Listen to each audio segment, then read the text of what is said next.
isang paraan upang magnilay ngayong Holy Monday ay magbalik tayo sa salita ng Diyos. Hindi kung ano-anong ritual yung ginagawa natin.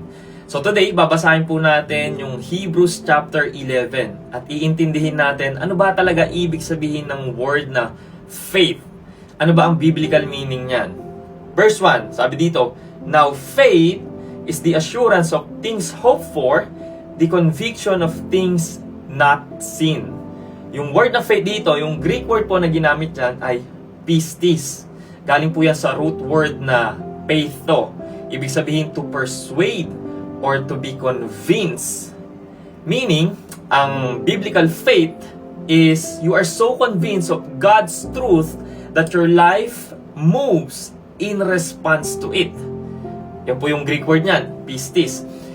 Sa Old Testament po, yung word na faith, ang original Hebrew word po na ginamit dyan ay emunah. Ibig sabihin to support, confirm, or be reliable. Dito rin po natin nakuha yung word na amen. Diba? Marami pong ibig sabihin ng word na amen. Truly, it is firm, or so be it, and etc. Now, sabi dito, assurance of things hoped for. Things hoped for. Basahin niyo po yan. Things hoped for, underline nyo, hindi yan wishful thinking. Ito yung confident expectation natin na grounded sa salita ng Diyos.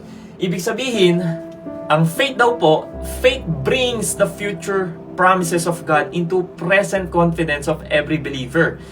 In other words, kahit hindi pa natin nakikita yung fullness ng salvation, kahit hindi pa natin nakikita yung eternal kingdom, kahit hindi pa natin nakikita na ma-restore ang lahat ng bagay, yet by faith, we live as if they are already certain. Bakit? Because God has spoken, and God is impossible to lie. Ang sabi dito, the conviction of things not seen, or the evidence of things not seen. So, it does not mean na yung faith, ini-ignore na yung reality. Hindi. But by faith, we see deeper reality. At sobrang consistent ng scripture dyan. Diba? 2 Corinthians 5:7, we walk by faith, not by sight. Sabi sa John 20:29, blessed are those who have not seen and yet have believed. So ang confidence nating mga believer ay hindi, oh, I feel it, therefore I have confidence. Hindi ganon, no? It's not about our feelings. We have confidence because God said it. Tandaan nyo mga kapatid, kapag binasa nyo yung Hebrews 11:1, you must read it in the context of Hebrews 10:38, yung previous chapter 10. Ang sabi doon, the just shall live by faith. Ibig sabihin yung faith daw, hindi lang one-time act yan. It is a way of life. Kasi kapag binasa niyo yung buong chapter 11 ng Hebrews, it points forward to Jesus Christ.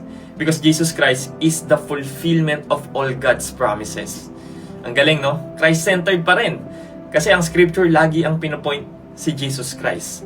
Kaya I encourage you to read the whole chapter 11 ngayong Holy Monday. Maiksi lang yon guys. At kapag nabasa nyo ng buo, balik kayo dito, share nyo yung reflection ninyo. Kasi kapag binasa nyo yung, pag tinuloy nyo yung sa chapter 12, sabi doon, dineclare yung chapter 12, looking unto Jesus, the author and the finisher of our faith. Ang ibig sabihin yan, faith begins with Him, faith is sustained by Him, and faith is perfected in Him. So Hebrews 11:1 is not just about believing something. It is trusting someone. And that is Jesus Christ. Faith is not pretending something is real. No. It is standing on what God has declared as already true.